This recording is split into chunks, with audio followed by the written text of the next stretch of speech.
Call this meeting of the Board of Finance to order. 4 of us being here, Mr. Kennedy should be here momentarily. And Mr. Perrin should be online.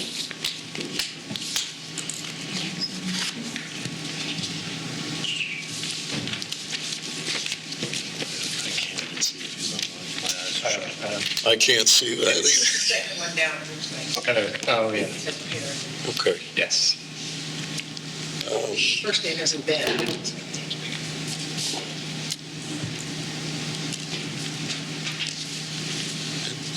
First item on the agenda is a public session, given that we're going to deal with guidelines later. I would note there's correspondence that was handed out from a citizen in the town here.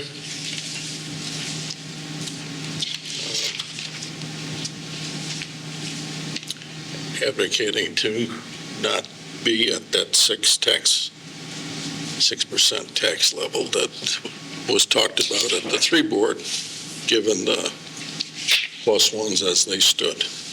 Does it have to be read into record? We can enter it into the record. You're welcome to read it into the record. Why not?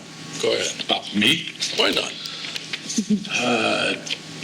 Dear Mr. Guarco, as a lifelong resident and graduate of Granby Memorial High School, I feel compelled to push back at the outrageous 5.6 calendar year 2025 budget. I think it probably means fiscal year 2026 increase proposed by the Granby BOE, as the average American will receive a projected 3.5% increase in pay, and those on the Social Security projected to receive a mere 2.5%.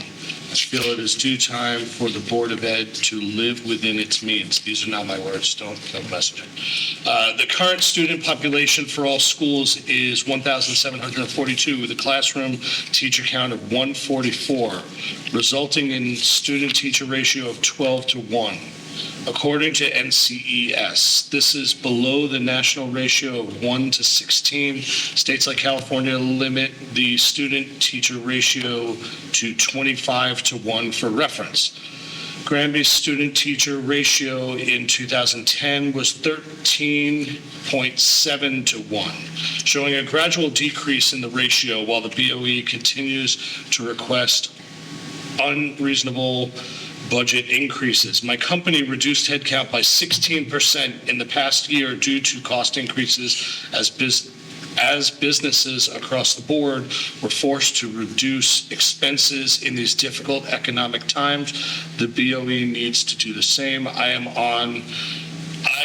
on business travel and unable to attend Monday evening's meeting, but wish to submit this for record. Respectfully submitted, John R. Hellier Jr., 138 North Granby Road, Granby, Connecticut. Okay, thank you. Anything else come through the town hall? No. Okay, good enough. Other public input? Anybody up there? Yes, it's Susan Regan, 62 Hungary Road in Granby, Connecticut. I brought up quite a few of these points before, but I'm going to reiterate them again. Can you hear me? Yes. Okay. The Board of Education in Granby needs a dose of Doge and considers zero-based budgeting. President Trump is looking at getting rid of the Federal Board of Education Department and turning things over to the state, which doesn't help us much with our current leftist administration, because the Commissioner of Education here insists on certain parameters for all children attending school who need assistance. The Board of Education in Granby needs to dig deep and find a way to reduce the number of people needed for sped. The taxpayers of Granby cannot be constant foil for the issues with the budget that affects the mill rate and ultimately property taxes. If the parents have sped kids who want more expensive institutions, then they should pay for them. We hope that Robert Kennedy Jr. is voted in for President Trump's team so that we can get healthier children and less ADH issues. Teachers do not earn higher contract rates just because they exist. The test scores are terrible level, and it doesn't justify raises for teachers. And I think my husband will follow up on this. Thank you. If I may, Mr. Chairman? Yeah, you're another different individual. Yes. I'm looking right now at the state performance chart for the students in Granby schools overall. And if you look at the percentage of proficiency in math at 66.3%, in English language arts at 73.1%, in science at 77.3%. There are a lot of charts here that the state provides with input from the town of Granby. Whether these numbers are in fact valid or not, I can't attest to that. But it would seem to me that the teachers requesting a raise of I can't remember what the exact percentages, they can't, for some reason, teach to the test. The scores are abysmal. The Board of Education has to look deeply into how they handle teaching the students, getting better performance. The raises should be merit-based and not just because, well, I guess we need to give our raise and that's the deal. So that's my comment for tonight. Thank you, Mr. Chairman. Thank you. Is there other comment from the public or on Zoom? Yes. Go ahead. This is Maureen Everly. Can you hear me? Yes, Maureen. Your address, please. 37 Silky, North Granby. Thank you. I don't know if it's appropriate, but I just wanted to shed some light on Regan's concerns about special ed. I'm eminently qualified after being a special ed teacher for many years, more than I want to admit, and special education is always the first thing that people go after. But what they need to know is it's a very difficult process, and it's an agreement, a contractual, the services that students get is a contractual agreement between the district and the parent. The federal law supersedes, and there are many rules that have to be followed. Transportation is a big piece of the special ed pie, and I just think, I don't know if the population of special ed students has risen, whether it has decreased, but it's a very difficult negotiations that goes on, and very often if a parent doesn't get his or her way, they will challenge, and that means legal fees. So, without being a member of that committee that makes that decision, I just think people need to be aware of how difficult it is. My comment to you tonight is sometime last year, I believe, an agreement was made, a proposal by Nick Walsh for the town to join a consortium in North Central Connecticut, other surrounding towns. And I just want to know, we paid to join that committee, what our return on investment has been, because it was supposed to be an opportunity for us to have other services and have input into different grants and programs like that. So if we haven't achieved a return on investment yet, how long will it be before we can realize any sort of return on those funds that have been expended? So it's just, putting it out there. I think it's something that, in the name of transparency, we should, have some sort of idea about how this initiative, this new initiative, is helping us. Thank you. Thank you, Maureen. I'm sure the selectmen will take it up, or Mike, you will talk to it at an upcoming selectmen's meeting. If you have any input later tonight, so be it as well. Anybody else on Zoom or in the room? Hey, Mike, this is Ben. I just want to check to make sure my mic is working. Yes. Okay, thank you. All good. Thank you, Ben. Anybody else? If not, then we'll close public session. Thank you all for your input and staying within the time constraints. Approval of minutes from our last meeting.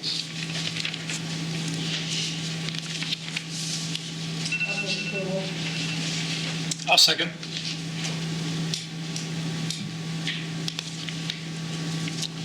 Any discussion? If not, those in favor, aye. Aye. Opposed, none. Abstentions, none. Next item is some information from Town Hall regarding the October 1st, 2024 grand list. Mike, Kimmy? Thank you, Mr. Chairman. I'll briefly go through what the assessor has provided both to the Board of Finance and to the citizenship of the town of Granby. The real estate changed favorable, just under $20 million or 1.6%. Motor vehicles, predominantly because of the new way that the legislature has asked all towns across the state. We saw a reduction of 16.1 million or 12.36%. And then personal property up by a small amount, 352,660 or just under 1%. So where we expected approximately 1.25% growth in the grand list, we unfortunately saw 0.28% or almost a full percent less than our projections. That's just under 3.9 million. And what that amounts to in terms of, there's a final page that Sue Altieri, our assessor, prepared. We have embedded into those numbers some costs to provide local elderly programs of 320,000, local volunteer ambulance 96,000, and the new, which is the largest amount among some of the other changes, is the cost of the new veterans 100% service-connected and permanently totally disabled. That's approximately $163,000 of revenue, or just under $5 million. So if I were to summarize the changes to the grand list, we saw increases of about 14 million related to Station 280. We saw decreases in motor vehicle. We saw decreases related to the veterans 100% disabled. So we are smaller in terms of growth than we expected. And Mr. Chairman, I believe you have recalculated your global worksheet and reflected that in there. And if I could take any questions in terms of more specifics on the grand list, I'd be happy to. The last document is the top 10, which is relatively unchanged from last year, with the exception of Station 280 now being our largest taxpayer. Thank you, Mike. Questions from the board, if any? I have a request, I guess, Mike, of you, less related to the topic at hand, which is the grand list, but the list of the special tax relief programs brings back an issue that I've tried to raise in the past. Many of these have been around for a long time. Parts of them were originally dictated by the state and maybe funded by the state. The town, my understanding when I looked into it a couple of years ago, the town layered its thing on it. State funding went away, and it's just never really been looked at. And I've raised the question in the past about whether the tax relief that these programs are providing is directed in the right direction. Have we looked at it? Are there other ways to do it? I think I've mentioned this before. I understand Danbury and maybe some other towns, I don't know, have created really unique programs for people who've lived in their home for many years, kind of like a reverse mortgage. The town doesn't lose the tax money because they'll get it ultimately when the house is sold, but it can provide some relief, things like. So I would I'd love to have some, and I don't know who it is, but I don't think it's the Board of Finance, but I'll participate if we should. Somebody look into, are the programs exactly what we want them to be today? Might there be changes that would make sense? I'm not saying we're spending too much. I'm not saying we're spending too little. And maybe it's just right, but it just literally has not been looked at, my understanding is, in like 25 years. Understood. Thank you. Very good. I agree. I think we don't get a lot of information on how they're being utilized either. I know they're being utilized because obviously the state's giving us a lot less in reimbursement for them, but any info that you could share with the board would be helpful. Okay. The senior program is income-based, but those limits It's income, do change. yeah. But you only have, I remember looking at, you have to be 65 and you have to have lived in your house for 1 year. And that may be fine, but some of it is, some of it isn't dictated by the state. The town has decided to do it, and there may be types of tax relief we'd like to creatively look into. It's also all income-based and not net worth-based, which could be different measures too. So again, it could be perfect. I just think some of these things could be looked at, and then I'd feel better about it. The elderly program, that also is indexed, it goes up each year with inflation. So Sue Altieri and I had this discussion about 6 months ago as I was acclimating myself to the town of Granby. That $320,000, the average benefit is somewhere in the neighborhood of $1,200 to $1,500 per individual. And I think what Board of Finance member Jenny Emery is saying is something we should take a look at. It is income-based, and perhaps there should be some net worth indicators that are added onto it to better target who gets the benefit. Certainly, this would not be ready for this budget cycle. No, it wasn't. But this time next year, we should probably, over that course, look at it and come up with some conclusions if we were to adjust it. At about $1,500 an individual or in that neighborhood, I think, just throwing some numbers around, but I'll be happy to get you more detailed numbers. This probably benefits upwards of 125 to 150 people. And it's across the state, it's a very generous benefit comparatively. Is net worth something that it's even legal to consider? Certainly by ordinance, you could look at that and amend it, but I think it would be part of a larger process. Let's figure out who we should deliver relief to, and then create a system that looks at probably both income and net worth. The community I came from, we increased the benefit from $600 a year to $800 a year, and there was also, you excluded retirement assets, you excluded your home, but if you had assets over $100,000, that would erode the value of the benefit. Here, without the net worth, I think the value of the benefit is in excess of $1,000, so it is very generous. When I spoke to Sue, she believed it was one of the more generous in the state. That's not to say it should be reduced, but we should, to Jenny Emery's point, we should probably look at it to be sure it's equitable across the board. It's also true what benefits you give to one group, everybody else pays for it. Right. That is true. It's shifting of the burden. Yeah. That is true. Except for this creative. I've been particularly interested in people who are longtime residents and want to stay in their homes. And so this creative idea of the town doesn't, here's an example of leveraging our fund balance.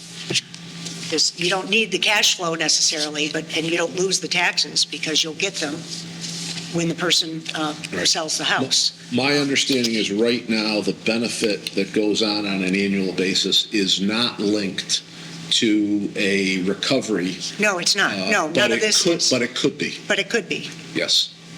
Right. So it doesn't necessarily, I just think it's time to hear what other people have come up with. Understood.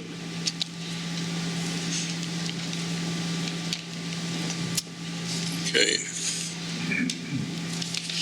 Anything else from the board? If not, we'll move on. Ben? This is, my name is Chairman Ben. here. This is for the town manager, Mike. Question for you. With the .28 that we're projecting with the grand list, I think that equals roughly about $1 million in reduced tax revenue from the 1.25 that we would traditionally see. Is that right? We can confirm that. I know Kimmy has run some numbers with Mike, and it is a reduction. I'm not ready to go on the record if it's $1 million, but it's substantial, yes. Okay. It's substantial, yeah, right, yeah. I was just trying to do the math outside of my desk. And somewhere 800 million, 700 million, somewhere in there. Yeah, we can agree that it's substantial, but I don't have that number at the ready. Thank you. You bet. In tax dollars, 1% on real estate and the business, the personal property is 407,000. Right. Okay. If we adjust the rate, it makes no difference on the autos, the vehicles, because they're capped at the 32.46. In fact, last year when we built this sheet, we had ignored that cap, so we actually were short when we set the budget, but it wasn't that much. It was, I think, 90,000 bucks is what they're giving us this year. We'll get into that as we get into the sheet here, because the base number for taxes in the current year is 44,424 instead of the 44,492. So essentially everything that, well, a little bit because of that calculation issue with the cap on the vehicles, but more so this motor vehicle change in methodology for evaluation and the military disability.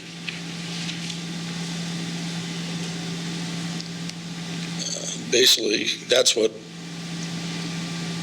in total negates the value of the grand list growth that we otherwise would have seen because of the growth primarily with the real estate, the 1.6%. And that's part of the problem that we're dealing with. You've got another issue with the excess cost grant, because typically we've been in the 70%, 73%, 75%, thereabouts. They passed this law, we're in a tier, we're supposed to get the 88% instead. Sherry, what's the rate, 62, 65, something like that? Yeah, we're at 64% for us. So even in the current year's budget, to the anticipated amount, it's $500,000 that we're short. Part of it's due to caseload, but most of it, I think 370. The lower percentage, yeah. Is because of the percentage. And of course, that carries forward to next year. So, well, you have some categories. ECS from the governor's budget went up 182,000. Tuition from Heartland, the reimbursement for special ed from Hartford and wherever is up. But overall, the picture, the revenue pictures is negative compared to where it looked on the last sheet. That brings us to this sheet. Mike, can I just? Sure. If I'm, to Ben's question, one way of looking at it, I think, if I'm looking at it right, is just on the sheet last time with the 1.25% increase was projecting property tax $1.5 million more than what it's now projected at. It projected 47.5, and now we're at 46 flat. So the impact on the worksheet is down 1.5 million in revenue. That's because of, that's more than that 1%. And It's more than the 1%, but it's still 1.5 million less in revenue on the worksheet. well, even here where it says the,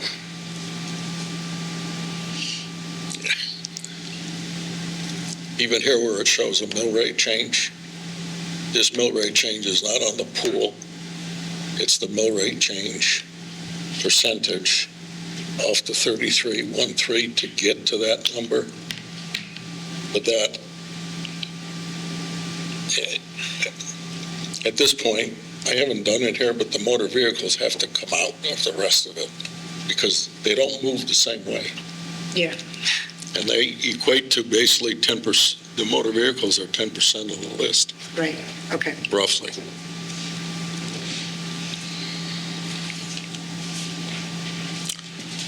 So in this particular instance, I just want to explain this sheet. Kimmy or somebody can put it up. Catherine?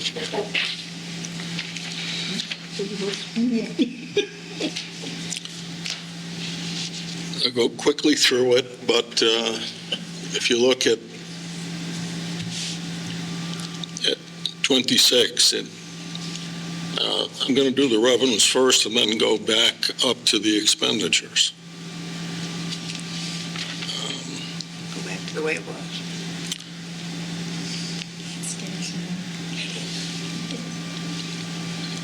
The intergovernmental I think he's starting at the bottom. is based on, You're starting at the bottom, right? yes, Yeah, he's starting at the bottom of the sheet. There you go. Yep. Thank you. the intergovernmental is up slightly. That's with all the ins and outs of essentially the state plus the monies coming in from Bear Academy, as well as the Heartland tuition and the reimbursement on special education, primarily from Hartford. There may be some from Heartland too, I don't know, but it's got the most up-to-date numbers, very simply. Local revenue, in talking with Mike and Kimmy,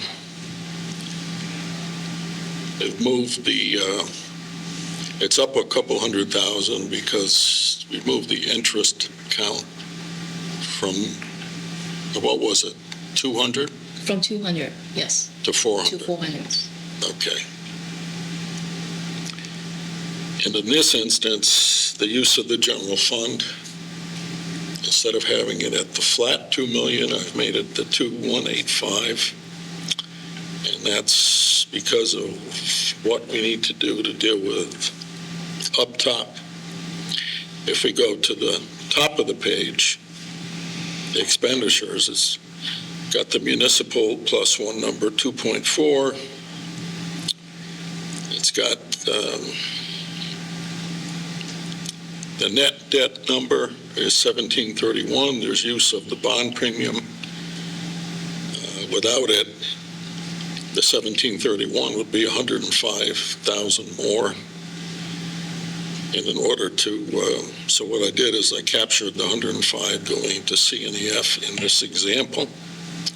Small cap, I reduced some after discussion with Mike and Kimmy. There's still a decent increase going forward and an increase going into next year, but it's not as heavy as it was on the last sheet. And then the BOE number to balance out with all these is an operating increase of 3.25. The intent was to hold the mill rate change below 4, somewhere in the 3s.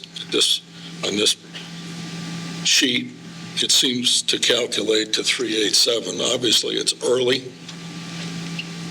There's still a lot of work to be done as they go through the actual project. I mean, we haven't touched all the revenue pieces yet. And same thing with operating. Mike, you did a lot of work in setting a good bar for yourself to come in where you did. And Sherry, I know from what you said, your plus one was what you'd like to have with all the pieces and how it's going to fit. That's right. But this is what we're up against, and it ends up, it's a difference from the 5, 6, 7 of, I think, 900,000, something like that, close to $1 million. But that's 2.5 in taxes on top of this, which would put us somewhere up around 6.3. And that ain't gonna fly. So, something to talk about, and I open it up to you and Ben, since he's up there.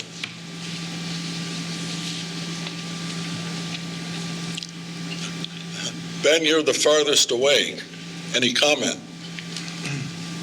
Yeah, I haven't looked at this quite a bit lately and seeing the numbers. Well, first,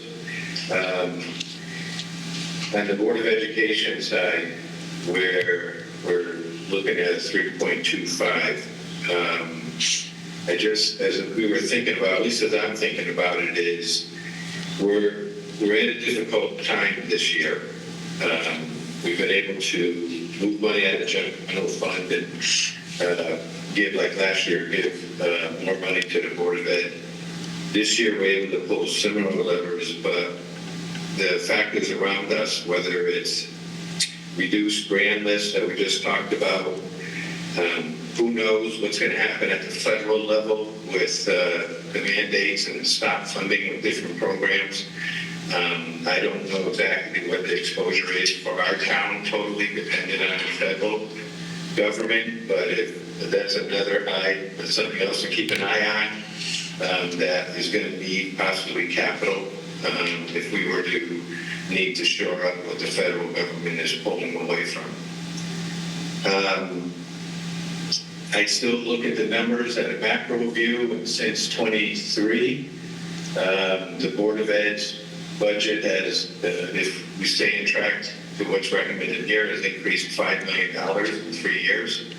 That's roughly an overall 15% increase since 23 compared to what's the budget for 26.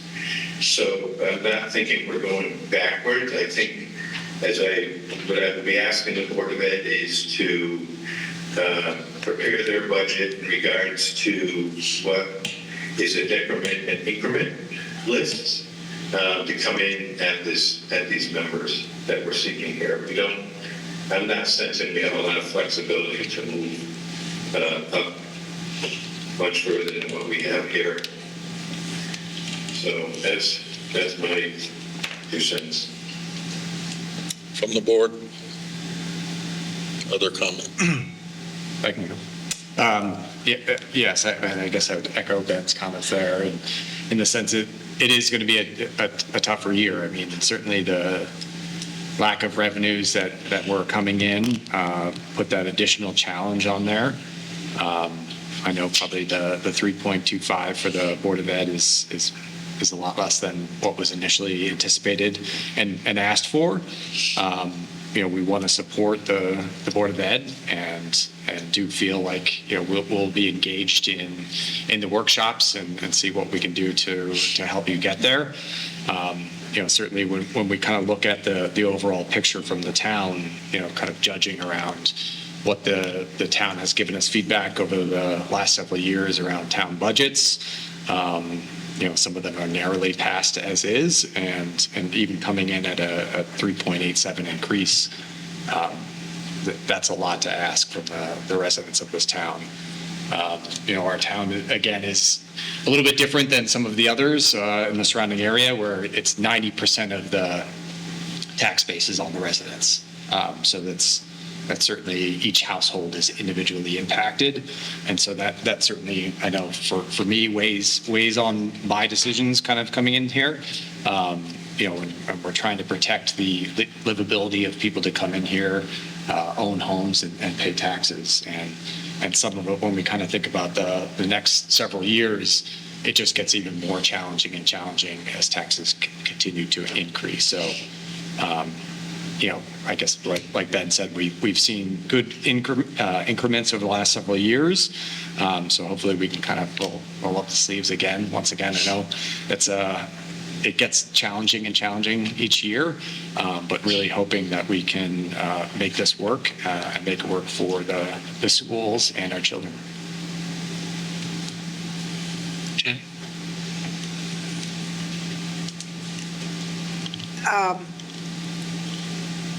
I'm very interested. I really want to see the implications to our education system of trying to achieve these numbers, because, we do these projections because we're fiscally conservative and we're concerned about not being done this year and having it cost us more next year and the year after or somewhere down the road. And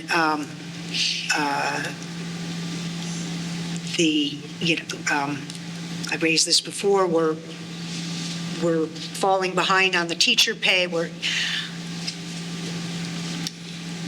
I want to make sure we understand what the implications are for the schools as they work through the budget process. And again, the budget hasn't been submitted yet. It's interesting to me how there seems to have been so much attention to the +1 process, which was supposed to do what it's always done, which is sort of tell us where things look to be before we actually went into the budget process. I'd like to give the Board of Ed and the Board of Selectmen and the public a chance to see the implications of the real numbers. I've never been one to say, I'm sorry, you're just going to have to cut your costs, because it just doesn't make any sense. Depends on what happens if we do that. So, and I think there are pieces of the revenue that'll still come together. So I'm anticipating that this board is going to put forward these numbers as the guidelines. I'm figuring that is probably going to happen. I agree that that the overall mill rate increase higher than what's on here would be a very tough sell. But I also think we need to understand the implications, and then we have to sell what we need to do to the public. So, and I trust the Board of Ed will work through that process and give us the best that they can, wherever it falls relative to the guideline. Thank you. James? So I think it's important to understand, Jenny, to your point, the implications of cuts that would need to be made to hit those numbers. It's also important to understand how we got here. And you say quite often that Granby doesn't have a spending problem. Granby has an income problem. And it's not necessarily a problem. The problem is 90% of the tax revenue comes from the homeowners. So we've done some exercises, and it's really important to note that the rate of change in Granby's financial position is it's just increasing faster than the grand list can keep up. The grand list growth is down 92% in the past 4 years. Certainly, we're comparing it against years where we had great support from the federal government, which came in handy, but the mill rate increase is up pretty considerably. We did an exercise. I personally did an exercise because I was 3%, 4%, 3.5%. Very often we'll look at these numbers and we'll go, oh, what's the big deal? We really want to support the schools. And personally, Kevin has children in the schools. I have children in the schools. I have a child who's going to be in the schools, hopefully in about 4 years for the next 12 after that. So when looking at the a $350,000 assessed home, right? Which is 25% below the median home value. But on a $350,000 home at the current mill rate, we're looking at roughly under $12,000 in property taxes. With the potential bonding exercise that we're going to have to do in the next 5 to 10 years, we just call that a must because we have to invest in the town infrastructure. At 3% mill rate changes in 15 years, and selfishly I looked at the 15-year mark because that would be about when I'm at a retirement age. That 3% compounding mill rate change brings that same home taxes to $18,000. The difference between the 3% and the 4% brings that same home from just under $12,000 to just under $22,000. So it's a pretty large impact, the difference between 3 and 4%. Unfortunately, we have to look at trends. And I've got very little confidence that the Connecticut state government is going to give us any more support because every year they continue to come back with less and less support. As you said, Jenny, it's our superintendent and our town manager that are responsible for dealing with the toughest situation that I think the town's come across in many years. For us as a Board of Finance, that's what we have to look at is the sustainability. We were talking earlier about elderly in town and being able to stay in their homes. I can tell you we moved here from Long Island because we were hoping to not have $20,000 a year taxes, which is what we were paying when we were there. And I know it's 15 years off, but I think we need to stay as close to the 3 as possible. This year being closer to the 4, based on the sheet that the chairman has put out. I think we all know the definition of insanity, which is doing the same thing over and over and expecting a different result. The town, the municipal, has shown 2 pretty big positions that were not refilled this year, director level positions, to look at how the town operations could potentially workload manage differently, responsibilities differently, processes. It takes change to be able to hit those numbers. Frankly, the 2.4 with the addition of the police officer, which is needed for all Granby residents, was a really nice job, and we appreciate that. Sherry has a lot harder job to do because of the state mandates and the existing cost structure of the school district, which up until the past couple of years didn't nearly have the pressure that it has now due to the revenue piece. So, yeah, I think the 3.87 mil change would be my absolute. I'm not sure the town would vote for anything more. Just one last note. We've got a general fund, and that general fund over the next 4 years. Ben, thank you for mentioning that we're going with another 2.185 million. Contribution to keep this mill rate at 3.87. But over the next 4 years, we're looking at taking about $7 million out of the general fund in contribution to keep these mill rates towards the low 3s, mid 3s. So the general fund, between that and the potential additional capital costs that will pop up. We've had them happen, whether it be boilers for the schools that nobody would ever step in the way of replacing when in an emergency situation. That's why we have a little bit of a reserve. It's going to be a little bit of a reserve after this next 4 years, for sure. So, thanks, Mr. Chairman. Well, much of what we've heard, it keeps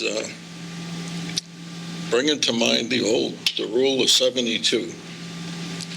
If you're if you run 2% budgets, 2% mill rate changes like we did for a long time, which you could do when you were dealing with 2% contracts, and didn't have the pressure at that point of special ed that we see now.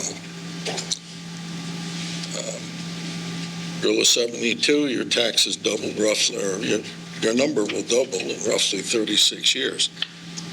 At 3%, it's 24. At 4%, it's 18. And that's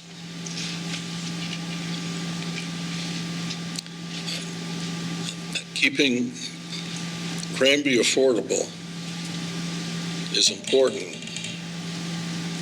And people, if they see that we're working to do that, they'll support the budgets. But there was a time when I first got on the board that, every 3 years the budget was defeated. And because there were high percentages and people,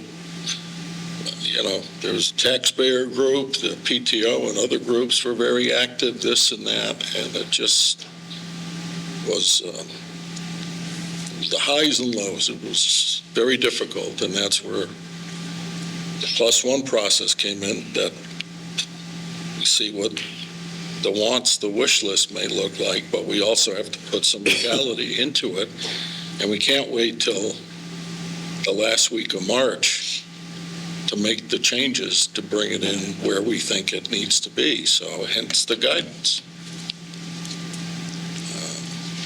And we'll see where we go. There's time.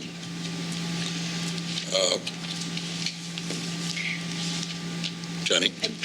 I would add, I think it's important to remember that there is another side to the equation. There's short-term affordability, and then there is, in my mind, protecting the most important asset that all of our property owners have, which is their property. And as of right now, there's, people think we have high taxes, but houses aren't going begging for buyers. People still want to live in Granby, and they want to live in Granby, number one, because of the schools. Everybody knows that. That's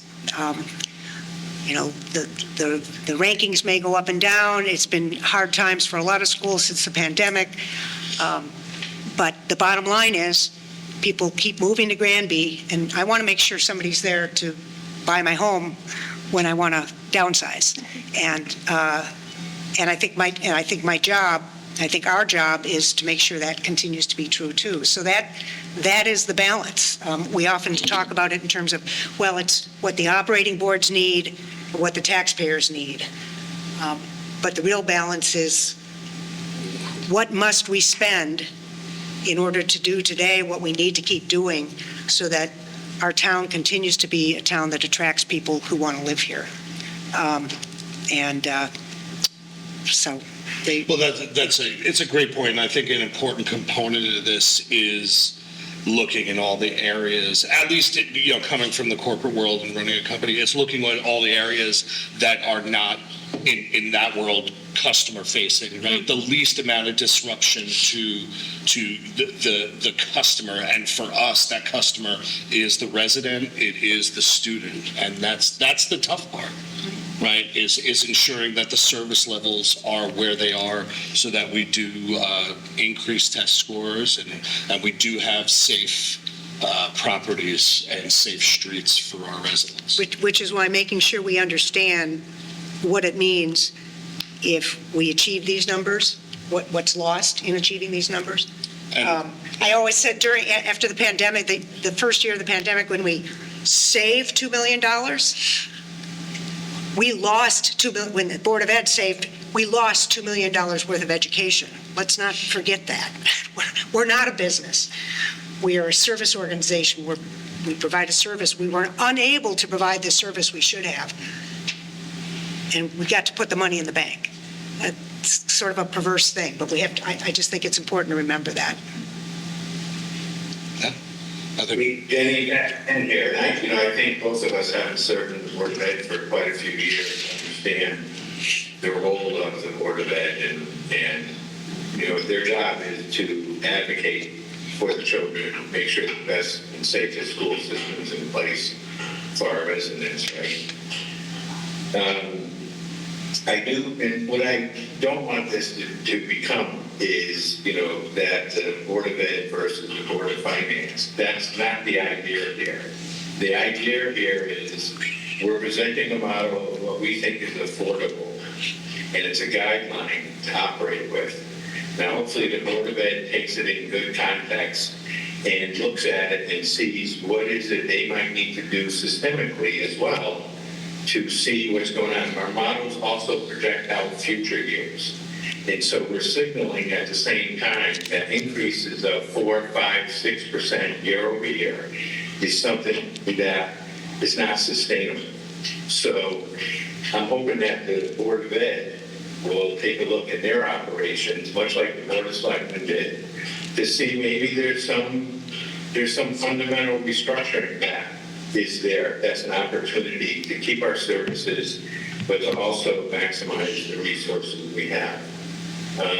So I'm with you, Jenny. I haven't been on the other side of the chair, if you would, where every dollar is precious, but I also knew at the same time as a Board of Ed member, I needed to be fiscally responsible for what the Board of Ed is doing and where we can maybe refactor or repurpose resources into new priorities before asking for new resources. So I'm hoping that that's what we're able to work through the budget workshops, that we start to see and we get to what is the real pain that's in front of us with these numbers. And that's what we, like you're saying, that's what we need to get to.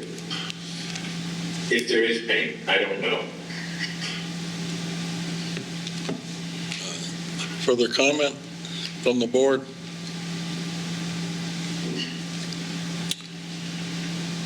If not, if we could have a motion to basically adopt the numbers in this for guideline purposes. Motion to accept the spreadsheet FY 26-B as the Board of Finance guidelines for the 2025-26 budget. Second. Is there a second? Second. Hey, Mike, did we get to, can we discuss after the second, or we're done discussing? You can discuss. Okay, so I just want to also make it clear that me personally is supporting the SRO and how it's crafted into the Board of Ed budget. So I think that I just wanted to make sure that was on record as well, that as much as we have a number here that is not in line with what the Board of Ed was originally seeking, I'm hoping they're able to keep the SRO in play. So that it's built into the $1.25 million addition to the BOE budget year to year. That's what you're saying. Okay. Yeah. Thank you. Other comment from the board? And if not, we will take up the motion. Those in favor? Aye. Aye. Aye. Opposed? Abstentions? I don't know where Bill Kennedy is. He's supposed to be here. Yeah, I presume. That's not good. Motion carries. Date of the next meeting, March 24th, is usually when we would next meet, unless we have reason to meet beforehand. I don't expect we'll meet at the end of this month. Mike? Mr. Chairman, no question on the confirmation of the next meeting date, but before we adjourn, I just want to revisit a Ben conversation. I'm happy to do it now or prior to adjourn. Go ahead. So Ben, I went back and I did a little bit of math, and I think when we were talking about your question, we may not have answered it. So I want to lay out 4 things very quickly on the table. So The base that we're talking about in terms of the taxation base of the community is about 44.5 million. 1% of that is about 445,000. That's consistent with the 470 Mike had outlaid because he uses a finer distinction between motor vehicles and real estate and personal property.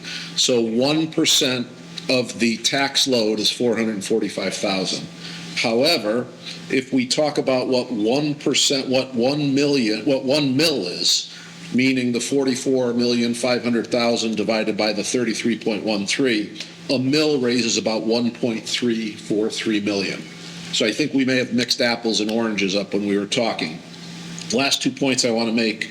When the grand list grows by 1 million, we raise another $33,133. So when the grand list grew by just under 4 million, we have new income available to balance the budget of approximately 128,000. That is different than the 1.8 million that the budget at 3.14% is going up. The difference being what the mill rate would need to raise, a higher mill rate to balance the budget. So again, I just wanted some clarity. I think we were approaching the numbers from different perspectives. And again, 1% of the 44.5 million is 445,000. 1 mil raises 1,343,000. 1 million of grand list growth raises 33,000. And then the just under 4 million of growth raises 128,000 against the 1.8 million we need to balance the budget. The difference will come from an increased mill rate. That's the 3.87%. So that conceptualizes what we've been talking about all night. Thank you, Mike. That was helpful. Appreciate it. Thank you.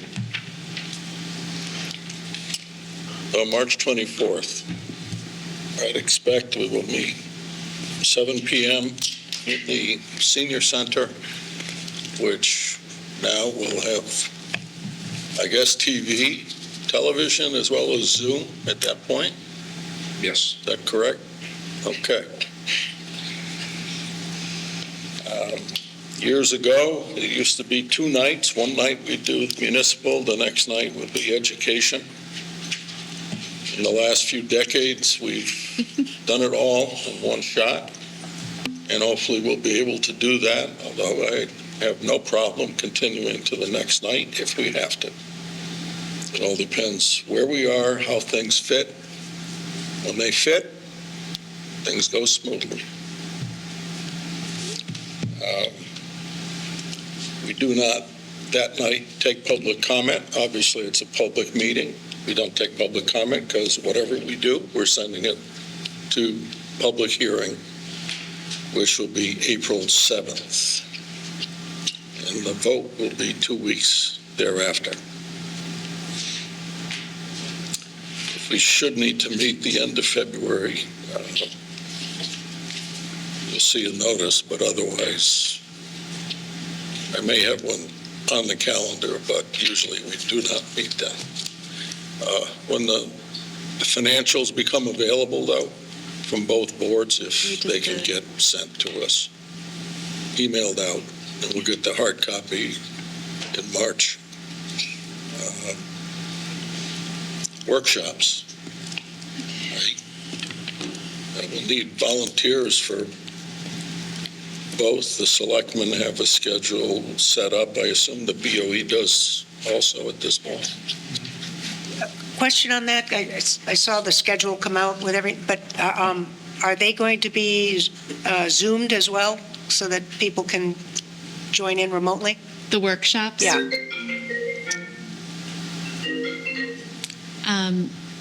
We will be able to do Zoom. We will not be able to also do GCTV. Okay, but you will be able to. Because we need to do them in the Board of Ed Right. conference room.